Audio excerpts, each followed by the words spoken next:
2024 లేదా 25లో డిగ్రీ లేదా బీటెక్ చదివారా? సాఫ్ట్‌వేర్ జాబ్ కోసం ఎదురు చూస్తున్నారా? అయితే కోడ్ జ్ఞాన్ 100 డేస్ కోర్సులో చేరండి. జాబ్ సాధించండి. నమస్కారం సార్. నమస్తే అమ్మా. సార్, బడ్జెట్ ఎప్పుడెప్పుడు వస్తుందా అని చూశారు. బడ్జెట్ వచ్చిన తర్వాత ప్రజలందరూ కూడా ఆ బడ్జెట్ చూసి నిరాశపోయిన వాళ్ళే అని చెప్పొచ్చు. అండ్ ఇప్పుడు ఇంకొక నెల పోతే మార్చ్ అయిపోతూ ఉంటుంది. ఇంకా ట్యాక్స్ గురించి టెన్షన్ పెరిగిపోతూ ఉంటుంది. అండ్ ఇప్పుడు మనం మాట్లాడుకుంటే ఓల్డ్ ట్యాక్స్ అలాగే న్యూ ట్యాక్స్ ఇవి రెండు మనం చూస్తున్నాం. ఇవి రెండిట్లో ఏది బెటర్ అంటారు సార్? ఇప్పుడు టెన్షన్ అనే పదానికి మనం మాట్లాడుకుంటే అసలు టెన్షన్ ఇప్పుడు స్టార్ట్ అవటం ఏంటమ్మా?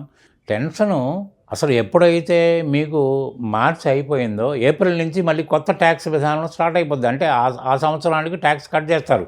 ఎందుకంటే ఎక్కడైతే మీరు ఉద్యోగం చేస్తున్నారో అక్కడ మీరు ఆటోమేటిక్గా మీ శాలరీలోంచి కట్ చేసుకుంటూ పోతారు. ఆ రోజునే ప్లాన్ చేయాలి. ఇది ఫస్ట్ డే ఇట్ సెల్ఫ్. ఎందుకంటే నాకు ఈ సంవత్సరంలో ఎంత ఇన్కమ్ వస్తుంది, దీంట్లో ఇంక్రిమెంట్స్ రావచ్చు, రకరకాలుగా ఉండొచ్చు. ఒక ఎస్టిమేటెడ్ ఇన్కమ్ అయితే ఉంటుంది కదా. దాంట్లో నేను అదనంగా ఇప్పుడు పెట్టుకున్న ఖర్చులు కాకుండా అదనంగా నా కుటుంబాన్ని గురించి కానీ లేకపోతే నా సేవింగ్స్ విషయంలో కానీ ఇంకేదైనా నేను ఖర్చు పెట్టాల్సిన అవసరం ఉందా అనేది ఒక ఎస్టిమేటెడ్ ఫిగర్ వేసుకుంటే మీ ట్యాక్స్ లయబిలిటీ అర్థం అవుతుంది. ట్యాక్స్ లయబిలిటీ అర్థమైనప్పుడు మీకు ఇప్పుడు కొత్త విధానం ప్రకారం ఎలా ఉందమ్మా? దీంట్లో 2 ట్యాక్స్ విధానాలు మీరు అడిగినట్టుగా 2 ట్యాక్స్ విధానాలు ఉన్నాయి. Old tax and new tax. Old tax అనేది ఎప్పటి నుంచో వస్తున్న విధానం, ఎలా కొత్తగా అది రాలేదు. కానీ న్యూ ట్యాక్స్ విధానం అనేది 2020లో స్టార్ట్ అయిందమ్మా. 20లో స్టార్ట్ అయ్యి మీకు దాన్ని అమలుపరచడం జరిగింది. కానీ న్యూ ట్యాక్స్ విధానంలో ఎలా ఉంటుందంటేనేమో ట్యాక్స్ స్లాబులు ఎక్కువ ఉంటాయి, ట్యాక్స్ రేట్లు తక్కువ ఉంటాయి. ఓల్డ్ ట్యాక్స్ విధానంలో 3 ట్యాక్స్లు ఉంటాయమ్మా. మొదట్లో 10, 20, 30 ఉండేదమ్మా. తర్వాత ఏం చేశారంటే 5, 20, 30 పెట్టారు. అంటే మధ్యలో 10 ఎగిరిపోయింది. మళ్ళీ 5 నుంచి ఎగ్జాంపుల్ 20లోకి వెళ్ళిపోయింది. ఆ విధంగా అక్కడ 3 స్లాబులే ఉన్నాయి. తర్వాత దాంట్లో 2,50,000 రూపాయలు గనక మీకు ఇన్కమ్ దాటితే మీరు ట్యాక్స్ కట్టాలి. నెట్ ఇన్కమ్ మీకు 2,50,000 రూపాయలు ఎప్పుడైతే దాటుతుందో మీరు ట్యాక్స్ కట్టాలి. దీంట్లో ఆ విధానం లేదు. దీంట్లో ఏంటంటే ఇప్పుడు ప్రస్తుతం ఉన్న దాంట్లో 4 లక్షల రూపాయలు దాటితే మీరు ట్యాక్స్ లెవెల్లోకి వస్తారు. అక్కడేమో 2.5 లక్ష. ఆ 2.5 లక్ష చాలా కాలం నుంచి ఉంది. ఇలా మార్పులు ఏం చేయలేదు. మొన్న బడ్జెట్లో కూడా ఏం మార్పు ఆశించారు కానీ ఆ మార్పులు జరగల. సో 2.5 లక్ష అక్కడే ఉంది. ఇది 4 లక్షల రూపాయల వరకు. కానీ వీళ్ళు ఏం చేశారంటే ఇవన్నీ మీకు చాలా దాదాపు ఏంటంటే ఓల్డ్ ట్యాక్స్ విధానంలో దాదాపు డిడక్షన్స్ అయితే ఎగ్జంప్షన్స్ అయితే దాదాపు 50 ఐటమ్స్ ఉన్నాయి. 50 ఐటమ్స్ ఉన్నాయి. ఈ 50 ఐటమ్స్ని చదివిన వాళ్ళు లేరు, దాన్ని అర్థం చేసుకున్న వాళ్ళు లేరు. కాబట్టి ఏమవుతుందంటే ఏదో ఒక సేవింగ్ చేస్తే ఇన్కమ్ ట్యాక్స్ తగ్గుద్దట, ఇంకోటి ఏదో తగ్గుద్దని ఉంటున్నారు తప్ప అసలు విషయాలు మర్చిపోయి ఏదో తూతూ మంత్రం చేస్తున్నారు. ఈ మధ్యన కొత్త వరవడి ఏంటంటే ఏదో విధంగా మనం కట్టిన ట్యాక్స్ మనం వాపసు తీసుకోవచ్చని దాంతో ఒక 5-6 సంవత్సరాల నుంచి ఈ ఫేక్ రిఫండ్స్ తీసుకోవడం మొదలుపెట్టారు. అది పీకులు పట్టుకుంటుంది పరిస్థితి ఉంది. కాబట్టి ఏంటంటే ఇప్పుడు విధానం మార్పులో మీరు చేయాల్సింది ఏంటంటే ముందు మీరు ఏది నాకు ట్యాక్స్ తక్కువ పడుతుంది. గవర్నమెంట్ ఏమంటుందంటే మేము ఇచ్చిన వెసులుబాట్లన్నీ వాడుకోండి, అన్ని రకాలుగా వాడుకోండి, మాకు ₹10 కట్టకపోయినా మేమేమి అనుకోం. ఒక పౌరుడిగా మీ కంట్రిబ్యూషన్ నిల్లున్నా పర్వాలేదు, కానీ మీరు ఎంజాయ్ చేయాలి. ఒక కుటుంబ పెద్దదిగా నేను మాట్లాడుతున్నానని ధోరణి సెంట్రల్ గవర్నమెంట్కి ఉంది. కానీ మనం అన్నీ వాడుకోకుండా తప్పుడు విధానంలో వెళ్ళటం వల్ల మళ్ళీ ఇరుక్కుపోతున్నాం మనం. కానీ మనం అవన్నీ క్యాల్కులేటివ్గా చేసుకుంటే సరే మనకి ఏ ట్యాక్స్ పడుతుందంటే నిరందిగా ఉండొచ్చు, ఉన్నది ఉన్నట్టే మెయింటైన్ చేయొచ్చు.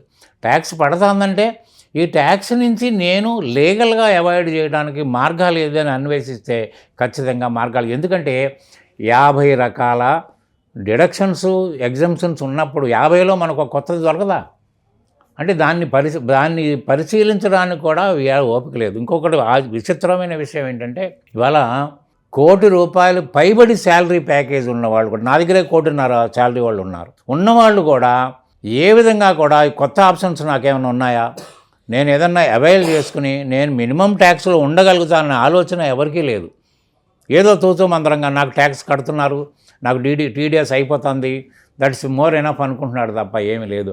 అన్నెసరీ సేవింగ్స్ కూడా చేస్తున్నారు. అసలు అవసరం లేని సేవింగ్స్ చేసుకుంటూ పోతున్నారు. ఆ సేవింగ్స్ కట్టలేక బరువు పెంచుకుంటున్నారు. కాబట్టి ఏంటంటే ఇవాళ మార్చి తర్వాత టెన్షన్ స్టార్ట్ అవ్వటం అనేది నిజం కాదు. ఎందుకంటే ఆల్రెడీ అప్పటికే టీడీఎస్ కట్ అయిపోయింది. ఇప్పుడు మీరు ప్లాన్ చేసేది ఏముంటుంది అంటే మీరు ఇప్పుడు దాకా ఉన్నవి కాకుండా కొత్త ఆప్షన్స్ని వెతుక్కోగలిగితే, కొత్త ఆప్షన్స్ని వాడుకోగలిగితే మీకు అది మినిమం ట్యాక్స్లో మీరు బయటకు వెళ్ళవచ్చు, లేదా నిల్ ట్యాక్స్లో ఉండొచ్చు. కాబట్టి మీరు చేసుకోవాల్సిన ప్లాన్ ఏంటంటే, మీరు ఏప్రిల్ 1 నాడే ఒక ప్లాన్ చేయాలి. తర్వాత మార్చి ఎండింగ్కి వచ్చేటప్పటికి ఏదైనా ఒక ప్లాన్ చేసి నేను ఈ ప్లాన్లో ఉంటున్నాను. తర్వాత ఇన్కమ్ ట్యాక్స్ డిపార్ట్మెంట్ ఇచ్చిన ఇంకో ఆప్షన్ కూడా ఉంది. ఓన్లీ శాలరీడ్ పీపుల్కి, అది ప్రైవేట్ కానివ్వండి, గవర్నమెంట్ కానివ్వండి, సెమీ ఏదైనా కానివ్వండి, వాళ్ళు ప్రతి సంవత్సరం వాళ్ళ ఓల్డ్లో ఉండాలన్నా న్యూలో ఉండాలన్న ఆప్షన్ వాళ్ళు వెతుక్కోవచ్చు, ఎక్కడ ఆక్షేపం లేదు. కానీ అదర్స్కి మాత్రం లైఫ్ టిక్కే. ఒకసారి టిక్ పెట్టాడంటే ఇంకా లైఫ్ లాంగ్ అదే, ఇంకా దాంట్లో మారడానికి లేదు. కానీ ఎంప్లాయీస్కి ఆప్షన్ ఉండి కూడా వాడుకోవట్లేదు. దానివల్ల ఏంటంటే లేనిపోని ఇరుకుని పడిపోవటమే కాకుండా ఏదో ఆప్షన్ టిక్ పెడితే దానివల్ల కట్టాల్సిన అవసరం లేని ట్యాక్స్ని కూడా కడుతున్నాడు. కాబట్టి ఇది ఇప్పుడు టెన్షన్ కాదు. మీరు ప్లాన్ చేసుకోవాలంటే ఆ రోజునే చేసుకోవాలి. చేసుకుంటే చాలా టెన్షన్ ఫ్రీగా మనిషి ఉంటాడమ్మా. అండ్ అలాగే సార్, ఈ కొత్త విధానాన్ని ఇప్పుడు తీసుకురావాల్సిన అవసరం ఉంటుందంటారు? అండ్ అలాగే ఇది ఎంతవరకు ప్రజలకు ఉపయోగపడుతుంది? ఆ విషయానికి వస్తేనమ్మా, ప్రజల్లో ఒక రకమైన నిరాశ ఉందమ్మా. ఏంటంటే ఎక్కడ చూసినా మీరు డిసెంబర్ మొదలుకొని మార్చి వరకు ఎక్కడ నలుగురు కలిసినా మాట్లాడుకునేది ఏంటంటే, మేము సంపాదించిన మొత్తం గవర్నమెంట్కే కట్టేస్తున్నాము, మాకేం మిగులుతుంది. తర్వాత శాలరీ పీపుల్ మాత్రమే కడుతున్నారు, బిజినెస్ పీపుల్ ఏదో విధంగా ఎగ్గొడుతున్నారు, ఏదో ప్లాన్లు వేస్తున్నారు, మేమెందుకు భరించాలి, ప్రభుత్వం ఇండియా బరువు అంతా మేమే మోస్తున్నాం అన్నట్టుగా ఫీల్ అవుతున్నారు.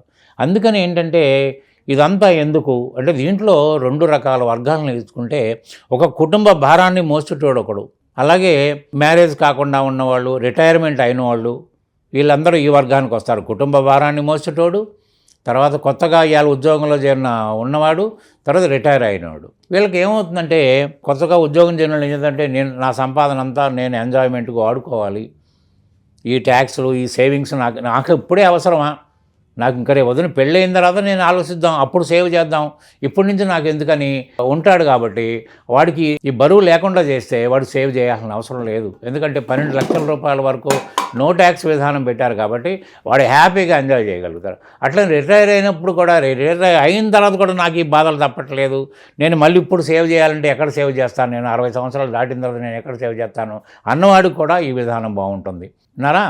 తర్వాత ఇతరత్ర ఖర్చులు భరించాల్సిన బరువు మోసే యజమానికి ఈ సేవింగ్లు చేయటం ఇవన్నీ కూడా భారం అయిపోద్ది. కాబట్టి ఏంటంటే, నా ఇన్కమ్ ఇంత ఉంది, ఇన్కమ్ ఉంది కాబట్టి నేను సేవ్ చేయకపోయినా కూడా నేను ట్యాక్స్ భారం నేను భరించక్కర్లేదని ఉద్దేశంతో ఈ కోరికలు తీర్చడం కోసమే గవర్నమెంట్ ఈ విధానాన్ని అమలుపరిచింది. అదొక్కటే కాకుండానండి, ఇప్పుడు కొంతమంది నిజాయితీగా నేను గవర్నమెంట్ కట్టాల్సింది రూపాయి కూడా కట్టేస్తాను, వాళ్ళ రాయితీలన్నీ నేను వాడుకుంటానని పద్ధతులుగా ఉన్నవాళ్ళు ఎప్పటికీ మారరు. కానీ ఇతర వ్యసనాలకి లోనైన వాళ్ళు, తర్వాత ఏంటంటే ఎందుకు కట్టాలే, మనం ఎందుకు కట్టాలి డబ్బులు అనుకున్న వాళ్ళు వక్ర మార్గాలు ఆలోచించి వాళ్ళు కట్టిన డబ్బులు కూడా వాపసు తీసుకోవడం ప్రయత్నం చేసినప్పుడు ఇవన్నీ మనం కంట్రోల్ చేయలేము. ఎంతమందిని కంట్రోల్ చేయగలుగుతాము ఇన్ని కోట్ల మందిలో అనుకునే ఉద్దేశంతో లాభం లేదనుకుని ఇవాళ న్యూ ట్యాక్స్ విధానం పెట్టి, న్యూ ట్యాక్స్ విధానంలో అసలు డిడక్షన్స్ ఉండవమ్మా. ఒకటి 75,000 రూపాయల స్టాండర్డ్ డిడక్షన్, అంటే travelling allowance plus medical reimbursement కలిపితే అది ఇచ్చాడు. తర్వాత వచ్చేసి మీరు కనుక సొంత ఇల్లు ఉండి అది అద్దెకి ఇచ్చారనుకోండి, సపోజ్ సొంతంగా ఉంటే కాదమ్మా, అద్దెకి ఇస్తే అద్దెకి ఇచ్చిన తర్వాత ఆ నెట్ యాన్యువల్ రెంట్ ఏదైతే ఉంటుందో, రెంట్ అంటే లెక్క ఎట్లా అంటేనమ్మా, మీకు ఒక 3 లక్షలు వచ్చిందనుకోండి, దాని మీద మున్సిపల్ ట్యాక్స్ కడతారు కదమ్మా. మున్సిపల్ ట్యాక్స్ పోయిన తర్వాత 30% repairs and maintenance of the building. మీరు కొత్త బిల్డింగ్ అయినా అంతే, మీరు రిపేర్ చేయాల్సిన అవసరం లేదు, రిపేర్ చేసింది కూడా అలౌ చేయరు మీకు.